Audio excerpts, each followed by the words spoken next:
Bem-vindos todos e todas novamente ao canal Psicanálise em Carne e Osso. Hoje, como vocês podem perceber, estamos num novo local muito especial e propício ao tema que nós iremos abordar hoje, que é psicanálise e religião. Mas antes da gente adentrar ao tema propriamente dito, eu gostaria, Ario, que você apresentasse o local e contasse um pouco da história. Olá pessoal, estamos novamente aqui depois de aproximadamente 40 dias para, enfim, tratar do tema psicanálise e religião. Vocês vendo aqui o ambiente, vocês vão se lembrar, né, da ideia do Lacan, que expressa no Seminário 20, de que nas igrejas barrocas da Itália, tudo é corpo, exibição de corpo, exibindo gozo, né? Então eu escolhi a propósito, enfim, fazer nesse cenário para trabalhar no tema psicanálise e religião. Esse acervo que vocês veem aqui, algumas coisas, né? Eu fui constituindo ao longo de muitos anos, de algumas décadas, né? E fui, vamos dizer assim, recolhendo material, juntando material, né, relativo à existência histórica dos santos. Então, material bibliográfico, iconográfico, relíquias, etc. Eu nomeei esse acervo como acervo Hominis Sancti, né, que é uma expressão latina, Hominis Sancti, que em tradução livre quer dizer todos os santos. Bom, então, para a gente entrar no tema de hoje, vamos ao ditado, né, muito conhecido: quanto mais eu rezo, mais a assombração aparece. Para a gente falar justamente, né, para você expor para nós essa ideia da articulação entre psicanálise e campo religioso. Você determinou 3 eixos, né? Então o primeiro seria para-raio de gozo, o segundo corpo glorioso e relíquia, e o terceiro, mística e fantasia. Antes de adentrarmos propriamente aos tópicos que a Helena elencou, vale fazer uma pequena introdução, assim, para a gente pensar um pouco o que representa a religião, a ideia de Deus para as pessoas, né? Quer dizer, inicialmente a ideia de Deus está relacionado a um sentido, né? Quer dizer, alguém eu tenho um sentido nos planos de alguém, né? Alguém pensa em mim, eu tenho um lugar aí podemos até dizer, forçando um pouco a barra, no desejo de alguém, né? Então, isso de alguma maneira, ou de todas as maneiras, atenua a condição de desamparo, né? Quer dizer, alguém pensa em mim, alguém pensa por mim, alguém me protege, enfim, alguém dá sentido à minha existência, né? Então a ideia de Deus vem responder justamente a isso, né? Quer dizer, seria como que um conceito-chave que responderia a tudo, que daria isso no momento em que tudo fosse revelado, no momento mítico de uma revelação absoluta, né? A ideia de Deus, então, daria sentido a tudo que a gente avidamente busca aí ao longo das nossas penosas existências, né? Por que a gente vive, por que a gente morre. Apesar dessas questões hoje um pouco de lado, né? Eu não vejo os jovens se atormentando, se questionando muito por aí. Mas, enfim, de qualquer forma, é uma coisa bastante importante. E aí, vamos dizer, a gente caracterizaria, ou uma maneira de se aproximar, de caracterizar um discurso religioso, seria justamente isso, né? Essa proliferação de sentidos que o discurso religioso promove. Quer dizer, para tudo há um sentido, para tudo há uma explicação, né? E, como eu disse, isso, as pessoas procuram esses sentidos, né? Porque isso, de alguma forma, atenua a angústia, né? Da condição mesmo real do ser humano, que é de absoluta vulnerabilidade e de solidão mesmo, né? De ter que saber consigo mesmo, né? Mas a promessa do discurso religioso é uma promessa nesse sentido. Ó, se você, vamos dizer, se identificar com esse lugar que a religião te oferece, com o saber religioso, com os preceitos, etc., você vai estar realmente então colaborando para esse sentido, para essa lógica divina, aí, vamos dizer assim, de você. Isso, vamos dizer, poderia caracterizar um discurso religioso, né, sobre algum aspecto, claro, de uma maneira simples até, mas justamente isso, né, esse sentido último. Então seria um discurso fechado, né, quer dizer, que não teria... em algum momento tudo seria revelado, até na própria Bíblia, lá no Novo Testamento, Jesus tem uma frase assim bem um pouco assustadora, né? Bem um pouco ótima, mas uma frase assim meio assustadora, que é assim: não há nada que está oculto que não será um dia revelado, né? Faz a gente estremecer um pouco, mas de qualquer forma apresenta esse discurso, enfim, pronto, né? Quer dizer, pronto não, mas que ele tem que ele é fechado, não é fechado em si mesmo, que ele é completo. Né? Diferentemente do discurso psicanalítico. Isso é bem interessante, que é justamente a lógica oposta. O discurso psicanalítico, ele promove, ele veicula a ideia, digamos assim, né, de que há um rombo na estrutura, há uma falha estrutural, quer dizer, que a gente nunca vai conseguir resolver. Né? Quer dizer, entre a palavra e aquilo que ela nomeia, há um abismo. Né? Então nem tudo vai ser revelado, muitas coisas vão ficar sem sentido mesmo, e a gente tem que se haver com esse espaço vazio que decorre daí. Então vocês vejam que tem um sentido assim oposto, né? Quer dizer, o discurso religioso e o discurso científico um pouco nessa esteira também do religioso, que é um discurso acabado. Por exemplo, não há cura para todas as doenças, mas um dia vai haver. É cabível na estrutura do discurso isso. Né? E diferentemente então do discurso psicanalítico, que há um rombo na estrutura aí, uma coisa que nunca vai se fechar, sempre o resto. Tem uma questão já primeira que eu queria colocar, que está dentro também do seu texto, né, que inclusive você sempre publica no site, vale a pena realçar. Porque depois as pessoas podem retomar o tema pela via da leitura e fazer os comentários, escrever comentários, elaborar perguntas. Claro, e sempre no site, o texto escrito está mais completo, sim, então sim. Aqui é uma coisa mais espontânea, então vocês podem realmente recorrer ao... Mas tem o aspecto da esperança que você falou, né? Sim. Que a psicanálise também trabalha com uma certa ideia de esperança ali para quem vai buscar. Né? Sem dúvida, é uma... Então, um ponto, vamos dizer, de conjunção. Com certeza, seria uma característica comum a ambos os discursos, né? Uma esperança, né? Claro, a religião é uma esperança para o mundo de lá, né? Digamos assim. É claro que hoje os discursos religiosos são todos na linha, vamos melhorar a vida aqui e tal, etc. Mas a religião, como está mesmo, é com o mundo de lá. Não quero entrar um pouco nessa funcionalidade aí meio da teologia da libertação, não é isso. Estou pensando realmente na questão aí do sujeito mesmo, com seus pontos nodais da existência, como a religião atuaria aí. Né? Então é um discurso de aposta, né? É bem interessante isso, porque realmente diz respeito a um futuro, né? Quer dizer, a gente tem que apostar. O discurso psicanalítico, por sua vez, também é um discurso que veio com a esperança, só que veio com a esperança agora, né? Agora ou daqui a pouco. A partir do momento que você se dá conta que uma maneira sua de ser, enfim, não está de acordo com aquilo que você quer da vida, você pode mudar, enfim, etc. Então, há essa esperança de uma contínua mudança, de uma contínua transformação, ainda claro que o resto sempre persevere mesmo daquilo que você é, mas essa possibilidade de você estar sempre mudando e estar sempre cada vez mais agindo de acordo com aquilo que você deseja, né? Quer dizer, não se colocando tão vulnerável psicicamente, se colocando armadilhas e autossucateamentos e coisas desse tipo. Então realmente é interessante a gente pensar nesse ponto da esperança, né? Apesar de esperanças de naturezas diferentes, digamos assim, né? Agora o primeiro eixo que você traz, né, a primeira temática, você intitula Para-Raio de Gozo.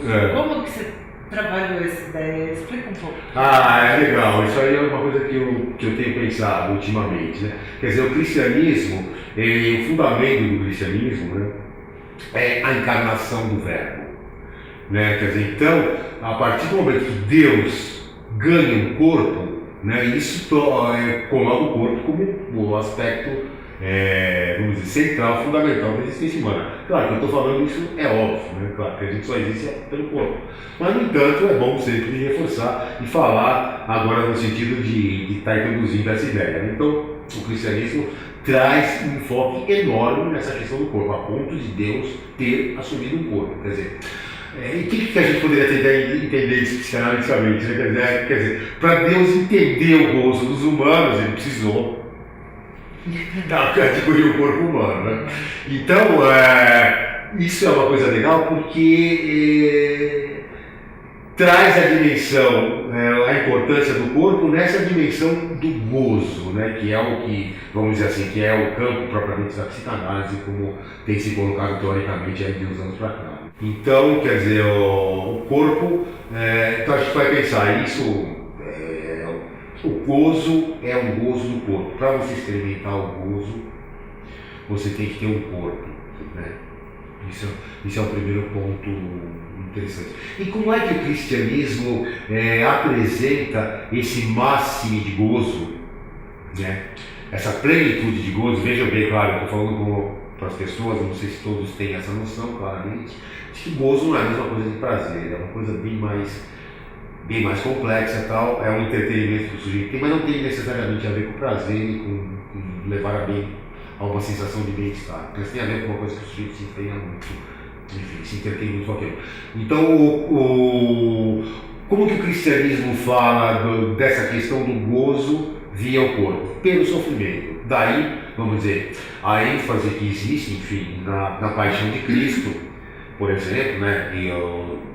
Antigamente existiam aquelas cerimônias da Semana Santa, da Sexta-feira Santa, enfim, muito bem estruturadas, tal. Hoje em dia não mais, né? Mas, enfim, justamente muito ênfase nisso, no sofrimento de Jesus. E aí tem um filme até do Mel Gibson, que deve ter uns 20 anos mais ou menos, né, que essa questão do sofrimento é assim levada a um limite assim impressionante, digamos assim, já que a gente já esteja familiarizado com a paixão de Cristo, mas assistir o filme, né, o requinte de crueldade, as chicotadas, enfim, várias... E a profusão, né, de sangue, de fluido corporal. Que, aliás, no seu texto também você indica, quer dizer, esse filme foi inspirado numa mística. Isso, esse filme foi inspirado nos escritos revelados, né, misticamente, pela beata Ana Catarina Emmerich, que é uma mística agostiniana da Alemanha do século XIX.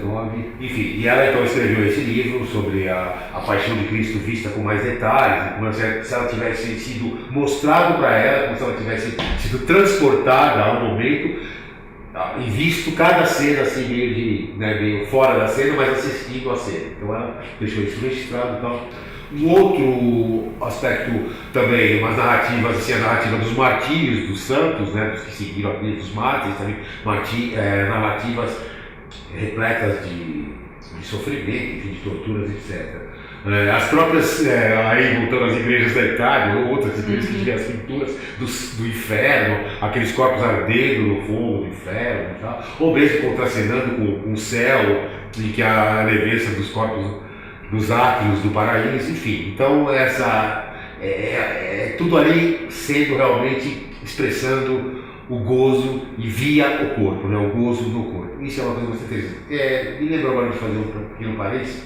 Quando eu estava falando do discurso religioso, do discurso canalítico, a gente talvez pudesse fazer alguma ressalva em relação ao discurso místico, né? Que é um discurso que se pretende ir um passo além do gozo do corpo, né? desse empréstimo do próprio corpo para dar consistência para o gozo, né? Parece que o místico ele um pouco que desistiu disso, ele viu que realmente não tem. O que a gente vê na vida de muitos místicos que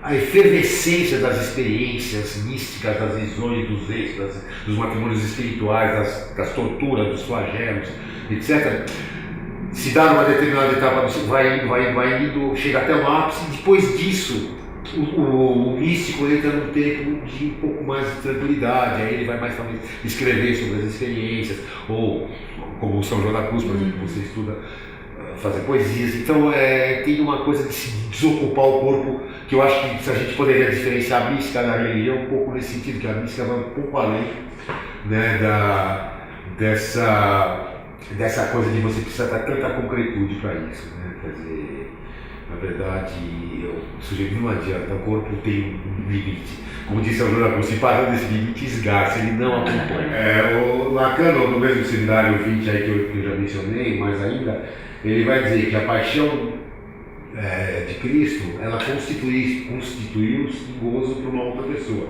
quer dizer, que é o Pai. Né? Quer dizer, o que quer dizer isso? Assim, você lembra essa frase? Um pouco contundente, um pouco indigesta, talvez, né?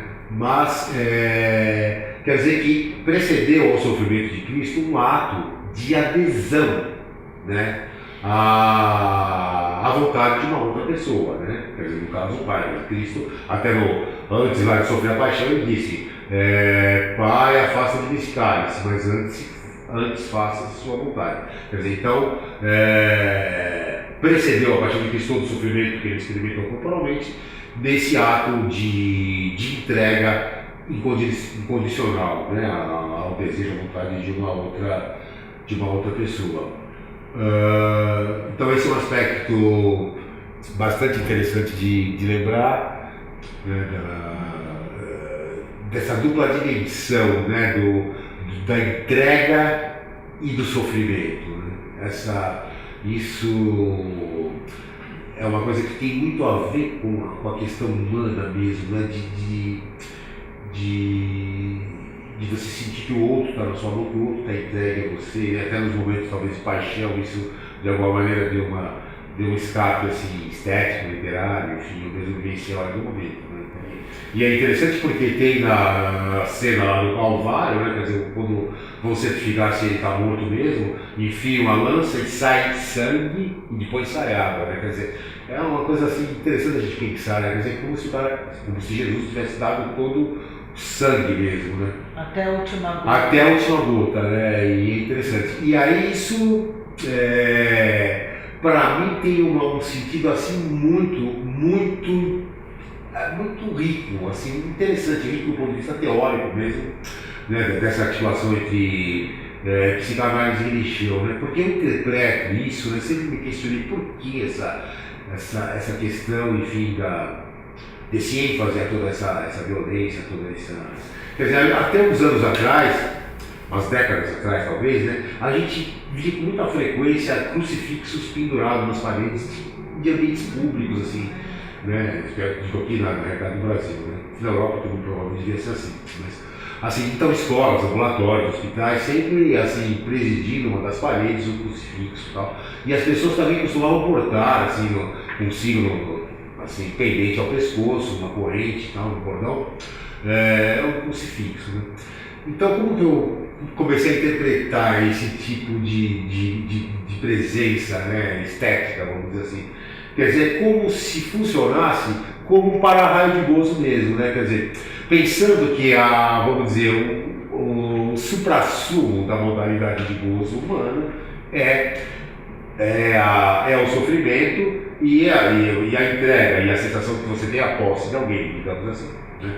Então é como se você, ao olhar para o crucifixo, ou como se o crucifixo ali pendurado na parede, ele tivesse essa função realmente de para-raio de gozo. Olha para mim, né, que estou aqui crucificado, só o pó todo machucado, escrevi até a última gota de sangue, se entretenha com isso, digamos, goze com isso e deixa o seu semelhante em paz. Então, assim, sintetizando essa ideia do para-raio de gozo, né, assim, o que a gente poderia concluir é o seguinte, que o ponto de tangência entre a religião e a psicanálise seria um ponto de tangência ético, né? Qual seria? Seria esse de desocupar o outro do lugar de objeto de gozo. Bom, Mário, agora, dando sequência aí ao desdobramento das suas reflexões dessa temática, tem aquele segundo item, corpo glorioso e relíquia. Você poderia... o corpo, né, como eu tenho falado, né, tem um papel fundamental, estrutural no cristianismo, né? Outra frase do Lacan, no mesmo seminário, Cristo mesmo ressuscitado vale pelo seu corpo. Quer dizer, a eternidade do corpo, né, a matéria corporal, é fundamental no cristianismo, enfim, é talvez o que deu realmente que fez com que as ideias cristãs emplacassem, né, até a ponto de mudar aí ser um marco aí no histórico, antes e depois de Cristo, né? Então essa promessa, não, seu corpo não vai acabar, ele vai sofrer uma transformação, mas vai ser ali a sua base, né? Enfim, vai vir ali, já está ali, né? A matéria dele está ali. O que sobrou do morto, né, é a matéria para configuração aí do corpo glorioso, que é o corpo próprio mesmo, não é um corpo estranho.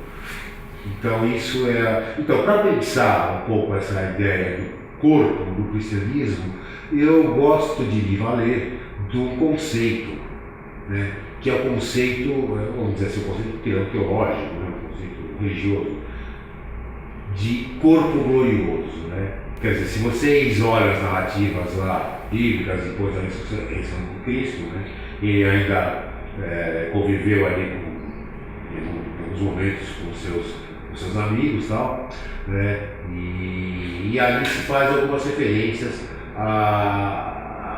ao corpo de Cristo mesmo, né, quer dizer, que poderia atravessar portas fechadas, por exemplo, né, poderia se adentrar se a porta estivesse fechada, ao mesmo tempo é um corpo que poderia dispor, lançar mão de alimentos, né, então o corpo glorioso tem uma série de características. Eu também escrevi um texto sobre isso que está publicado no site, mas eu acho que esse conceito então, é um operador muito importante, porque dá para você fazer, pensar o corpo em vários momentos históricos, né? E inclusive para a gente pensar um pouco a ideia de corpo que se tem na contemporaneidade, que é uma ideia assim, muito, muito interessante, né?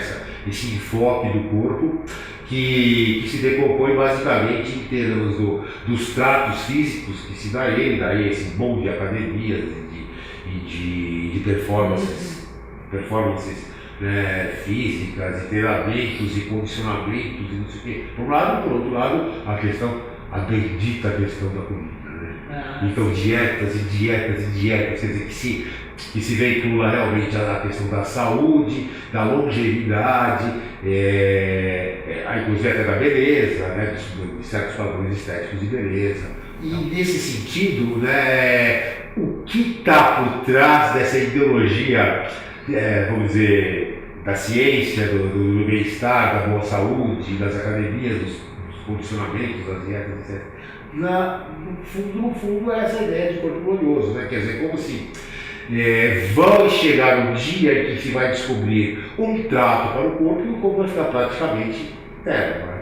Quer dizer, incólume a qualquer coisa, né? E isso é uma coisa bastante interessante, né? Porque vocês vejam, já lá no cristianismo, as pessoas já estavam oferecendo isso, né? Então essa é uma questão que acompanha toda a história da humanidade. Evidentemente que é muito difícil a gente fazer recortes assim, o que era 2 anos atrás e o que é agora, mas por isso que eu lanço mão desse conceito de corpo glorioso, porque eu acho que é um operador que dá transhistórico, na verdade que ele vai, só que hoje está muito, muito parecido, né? Se vocês forem ler lá, recorrer aos escritos sobre ou dos padres do deserto, vocês vão ver lá as dietas, enfim, todo o trato com o corpo, tudo é muito semelhante ao que se produz hoje. Inclusive, toda essa disciplina absurda em relação ao corpo, né, em relação à performance corporal, ela tem uma repercussão na própria questão da atividade sexual, né? Parece que as pessoas muito trabalhadas, enfim, nesse sentido, nessas lógicas, de todos esses tratamentos aí com o corpo, elas parecem que desenfocam um pouco a questão da atividade sexual. Isso é uma coisa que me chama bastante a atenção, e a gente poderia levantar uma série de hipóteses para isso, né? Mas eu penso que no fundo mesmo, né, de toda essa ideologia, para além de todos os interesses de eu sei que não é da minha competência em absoluto tá trazendo questões desse tipo, assim, as questões próprias mais internas do sujeito mesmo, da constituição subjetiva. E aí também um outro aspecto também do cristianismo que toca a questão do corpo e que é uma coisa muito interessante, é a questão da relíquia, né? Quer dizer, a relíquia vocês podem ver aqui do cenário, algumas vitrines com algumas relíquias, tá? Um dia podemos falar só sobre isso, hoje vou falar bem sinteticamente. Mas então, a relíquia quer dizer, é algo que teve contato, é algo ou do próprio corpo, ou parte do corpo, ou algo que teve contato com a existência terrena do santo, tipo roupa, livro, instrumento de penitência e tal. Então isso das pessoas que foram tidas como cristãos exemplares, ou seja, santos, né? Se processa esse tipo de resto material que o sujeito deixou sobre a terra. Então, os fragmentos do corpo são acondicionados em relicários, ou o próprio corpo em urnas, enfim, em monumentos fúnebres, com toda apresentando assim uma glória, enfim, fazendo alusão à glória que esse sujeito está experimentando já na vida eterna, ainda que o corpo esteja aí. Ainda não chegou o momento da ressurreição do último dia. Né? E também uma questão que me intrigou muito, evidentemente, até que eu fui juntando ao longo da vida, mostra que eu me envolvi com o tema. É realmente como que uma coisa assim, como um fragmento de osso, ou um pedaço de uma roupa muito velha, como que aquilo que inicialmente despertaria afetos assim, de desprezo, até de aversão, né? Processado como relíquia, né? Elevado à categoria de relíquia, digamos assim, pela comprovação da vida santa do seu protagonista, né? De quem ela provém, né? Suscita realmente os afetos opostos, carinho, amor, a ponto de ter uma prática muito comum das relíquias, que é quando o padre mostra a relíquia das suas festas, o ato de beijar a relíquia. Né? Então isso sempre me chamou muito a atenção, essa ambiguidade, né? Um objeto repugnante por um lado, que faz anúncio realmente da finitude, da corruptibilidade mesmo, né? E por outro lado, esse mesmo objeto expressar, uma vez passado esse momento da prova que o sujeito é santo e ser processado em relicário, hemoteca e tal, isso ser então objeto de um afeto assim, bastante intenso, positivo, digamos assim. A relíquia, quando você olha a relíquia, e você fala, nossa, desse pedaço, dessa lasca de osso, né?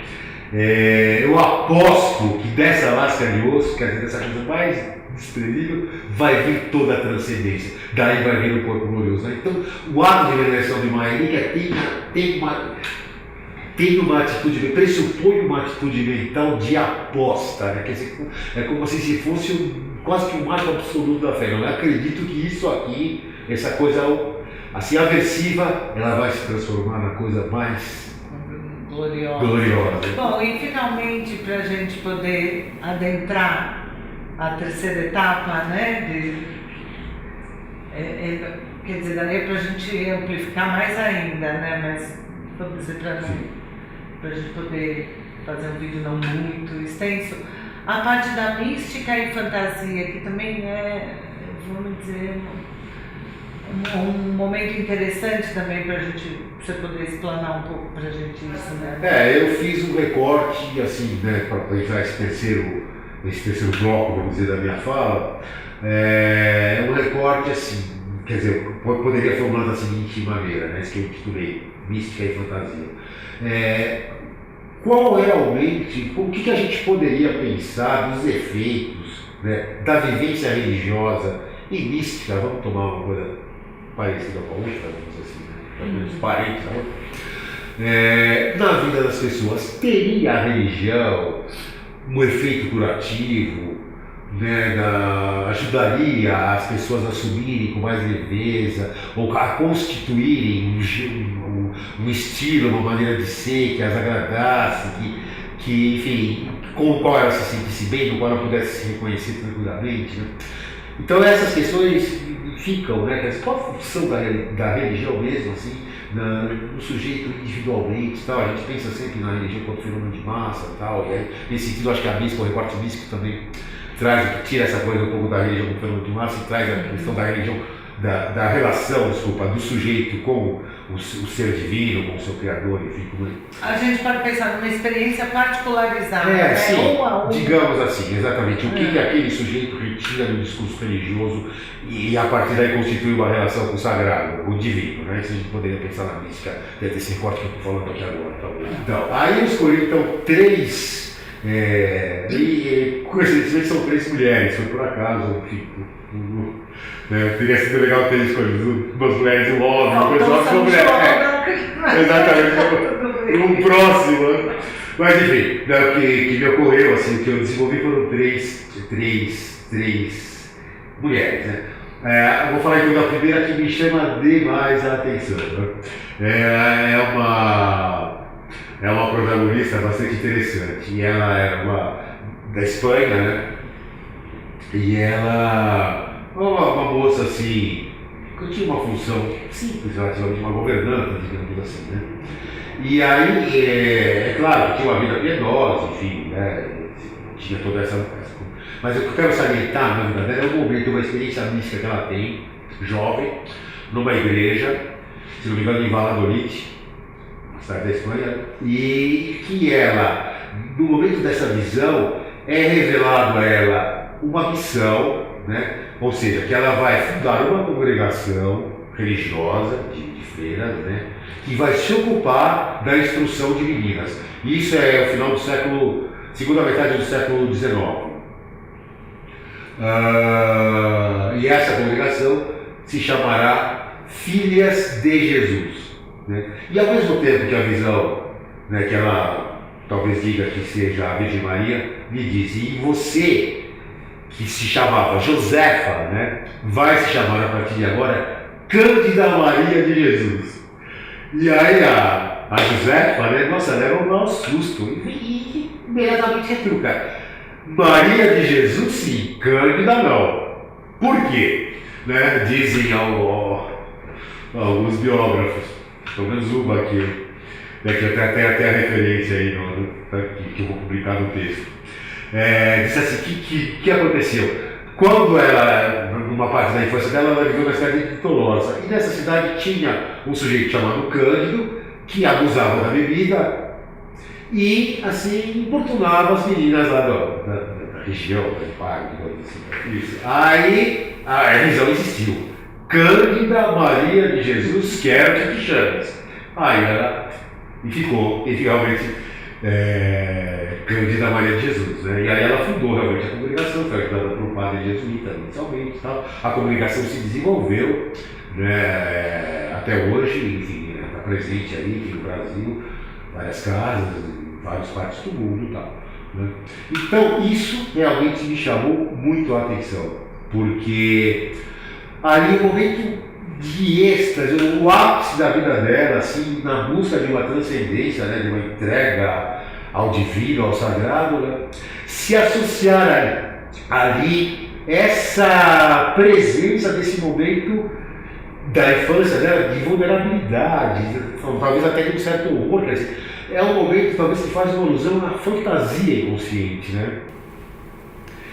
Assim, que é realmente aquele aspecto sombrio, né, de todos nós, né? Assim, da onde vem a nossa Constituição. Que veio por esse significado, esse nome. Isso, né? pelo nome. Então, ali ela escolhe o nome, pensando, claro, né, na escolha do sujeito, ainda que tem a questão da revelação, mas eu estou vendo como psicanalista e não como religioso, como teólogo, né? Quer dizer, então eu estou pensando isso como uma produção dela mesmo, né? Ela assumir esse nome, né? Então, quer dizer, isso eu fiquei muito. E realmente se transformou numa obra. Ela foi canonizada, acho que em 2006, né? E a obra dela está presente até hoje em muitos países. Então é interessante que ela daí ela conseguiu fazer alguma coisa, né? Quer dizer, a licença, eu fiquei pensando assim: será que a fantasia, esses elementos da fantasia que estão lá, será que isso funciona como adubo para aquilo que a gente pode construir na vida? Né? Então eu acho é muito. É como, quer dizer, ela foi depurando, né, esse aspecto de vulnerabilidade, a gente pode pensar. Quer dizer, a fantasia, enfim, não sei. Ela trouxe ali para o momento, para a né? estrutura da vida dela a partir de então, né? Porque aquele tijolo lá da fantasia. Mas transmutado, né? Claro, então, exatamente, transmutado. Faz uma referência, mas não sucumbiu àquilo. O segundo caso é um caso também um caso que eu já estudei um pouco mais sistematicamente, que é de uma mística italiana do fim do século XIX. Ela morreu com 25 anos, em 1903, se chama Gemma Galgani. Foi canonizada em 1940. E essa teve uma vida, diferente da Madre Cândida, né? Teve uma vida mais curta, bem curta, e muito mística, realmente assim, muito povoada de fenômenos místicos, como os estigmas, e enfim, tudo que os acompanha, visões, e ela vivia acompanhada de personagens celestes que tem um anjo da guarda. O anjo da guarda levava a carta quando ela precisava para o padre, diretor espiritual, de um lugar para o outro. Então era uma coisa bem assim, uma versão total desse imaginário religioso. Eu estudei um pouco, assim, mais sistematicamente essa santa, que está, considerações que eu faço sobre ela, está publicado no meu livro. Então, então essa, a Gemma Galgani, essa sua curta de 25 anos, ela teve muitas perdas, assim, foi uma vida de um sofrimento assim, atroz, né?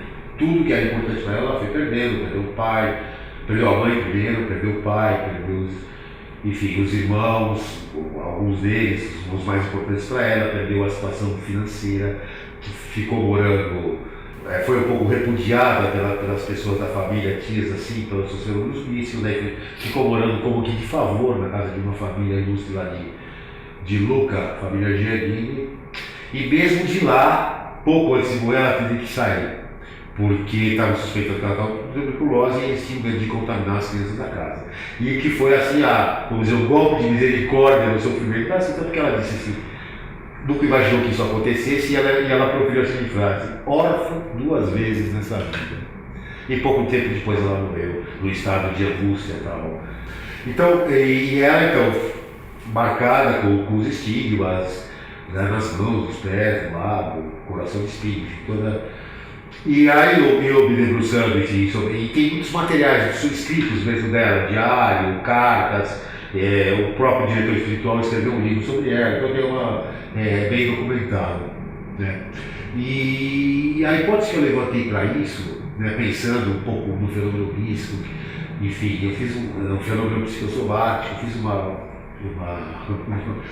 bricolagem de conceitos, vamos dizer assim, de raciocínios, né? E eu fiquei pensando que esses estigmas, né, para ela, eles tiveram um papel de inseri-la numa nova filiação, ou seja, numa filiação divina. Quer dizer, ela exatamente seria como Cristo, né? Quer dizer, ela teria as mesmas marcas que Cristo, então ela estaria inscrita nessa filiação de Cristo, ela sairia da filiação, vamos dizer, Galgani, né? E eu digo por que ela sairia da filiação Galgani, né? Essa estratégia, vamos dizer, claro, consciente, esse é o recurso verbal que eu estou usando, né? Porque é insuportável, ela não suportaria uma identidade constituída em termos de tanta perda. Então ela precisou construir uma outra linhagem, né, reescrever, sei lá, vamos dizer, quase que reescrever a história para a existência ficar mais suportável. Então essa marca corporal seria realmente o símbolo dessa inscrição corporal a essa nova linhagem, uma linhagem divina que ajudaria ela a suportar, enfim, essa condição de absoluto desamparo que ela serviu a vida toda. Interessante, né? E os detalhes que você deu da vida dela, acompanhada por seres divinos o tempo inteiro, né? O tempo inteiro. E ela se relacionava com esses seres de uma linguagem assim muito familiar, pueril, eu diria. Né? Assim, Agora, isso remete um pouco ao que a gente vê. Bom, dá o que pensar, por exemplo, em termos da body art ou das tatuagens também. Será que tem essas marcas que é uma relativamente não é tão novo, né? Tatuagem é uma coisa até, vamos dizer que vem, mas a body art também. Não, e mesmo assim, a tatuagem e hoje tá tem um bom assim, nossa, não tem uma pessoa com menos de 50 anos que já com 50, que eu acho assim, me chama atenção. Tatuagem é uma coisa que todo mundo tem uma tatuagem. Parece que isso está mais. Isso tem a ver com essa vamos dizer, com essa proliferação. Não é proliferação, com esse enfraquecimento aí do pai, né? Então as pessoas precisam procurando novas marcas, procurando novos tipos de filiação e concreta, isso que é legal, concreta, a marca concreta, não basta a questão simbólica. Então eu fico pensando um pouco que tem a ver com com isso. Tem várias hipóteses sobre a questão da tatuagem mesmo, o cara querer manter uma determinada época da vida dele marcada no corpo, ele não esquecer, etc. Eu fiz também um artigo sobre a questão fazendo um paralelo entre a tatuagem e as marcas místicas, que também acho que está no site, não sei se está, mas ela teria a ver realmente com essa necessidade de uma marca mesmo para fazer suplência a alguma coisa que não está mais se sustentando, né? Que é esse aspecto simbólico do pai, isso que o pai sustenta, esse momento de falência total que a gente vive, de valores, enfim. E também é interessante porque dá para a gente pensar assim, algo mais prêt-à-porter, pronto para uso, talvez dessa inscrição como um pai, vamos dizer, mais virtualizado, menos... quer dizer, o pai tem pai para todos os gostos, né? Então, o terceiro caso também que eu pensei para pensar nessa relação da religião com a vida, que efeitos que a religião pode ter na vida ajuda o sujeito, que efeito coletivo. Eu pensei numa paciente do Lacan, que era uma freira dominicana, que ajudou na fundação da Congregação das Irmãs Dominicanas dos Campos. Inicialmente ela queria ser carmelita, de clausura, mas aí por orientações, enfim, do diretor e tal, ela acabou indo para essa congregação que estava se consolidando. E auxiliou muito a fundadora, né, Marie Saint-Jean. E aí, em determinado momento da vida dela, ela teve assim, episódios de angústia muito significativos, tal. Procurou psicanalistas e chegou no Lacan. Alguns diagnósticos sobre ela diziam que os estados depressivos de angústia tinham a ver com a abstinência sexual e tal. Quando ela chegou no Lacan, o Lacan reverteu isso e disse: não, a sua questão não é com a castidade, mas sim com a obediência. E é interessante, né, porque realmente até a própria escolha dela sofreu uma alteração aí, porque inicialmente ela queria ir para o mosteiro de clausura, enfim. E ela fez o tempo de análise com a Lacan e tal,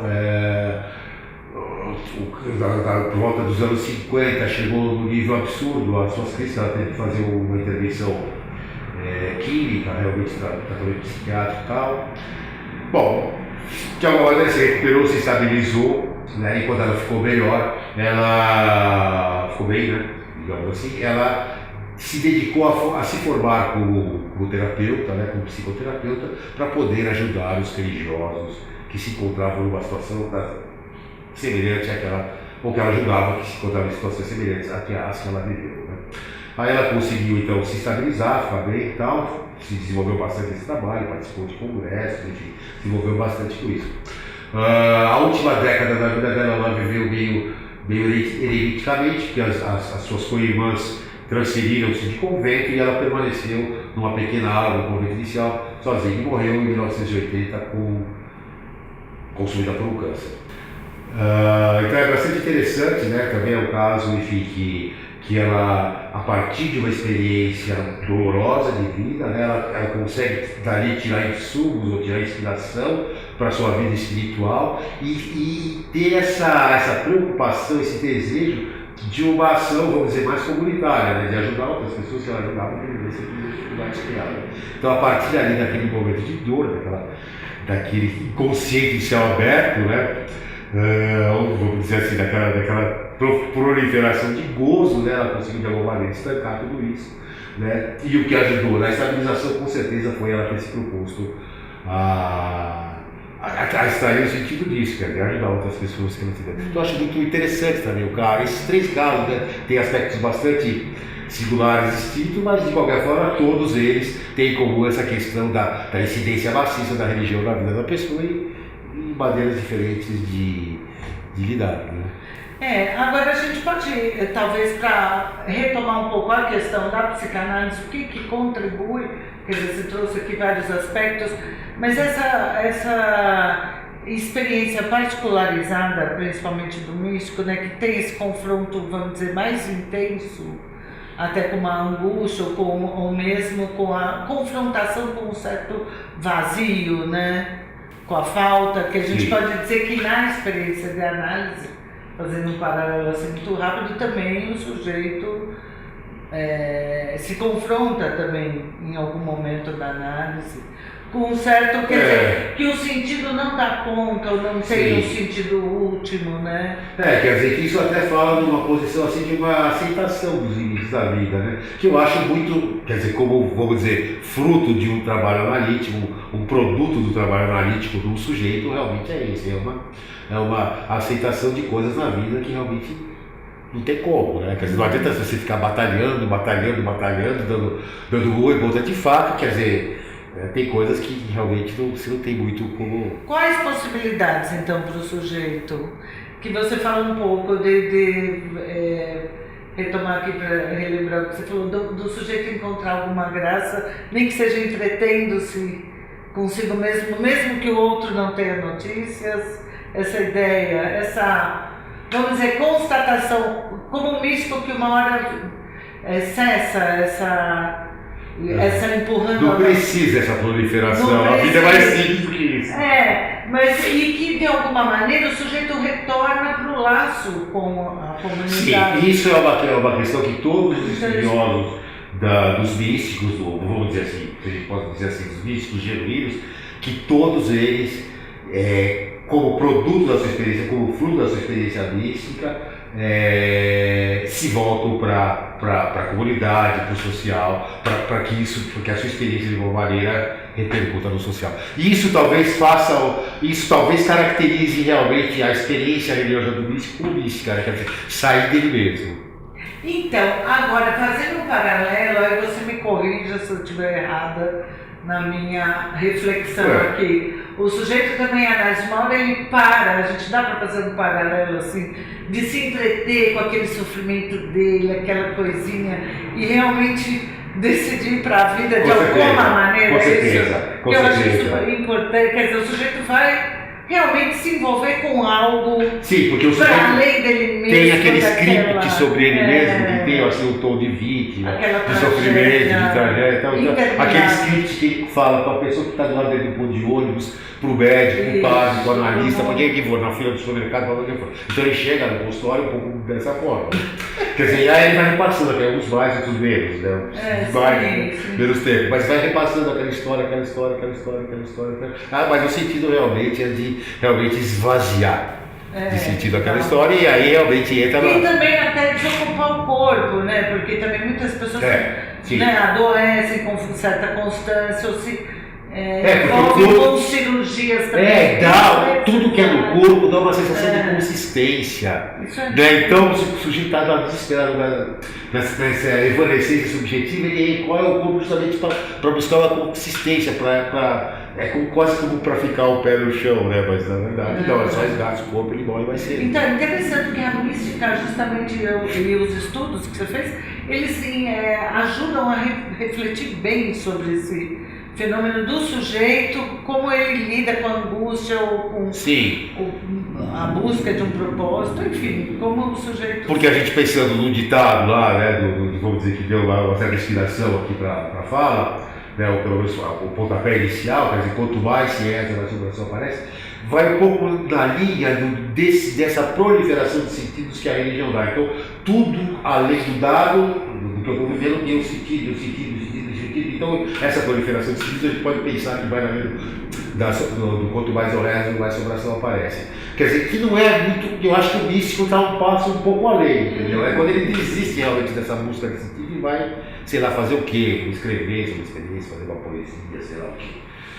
Então, nesse sentido, eu acho que o místico não estaria muito nessa linha do quanto mais eu rezo, mais sobração aparece, porque ele já viu que já apareceram todas as sobrações para ele, não tem medo de nenhuma.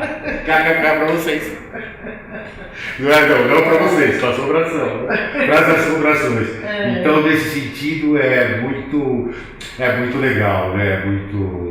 Então é isso, pessoal. Acho que o que eu queria falar para vocês hoje é isso, foi fruto de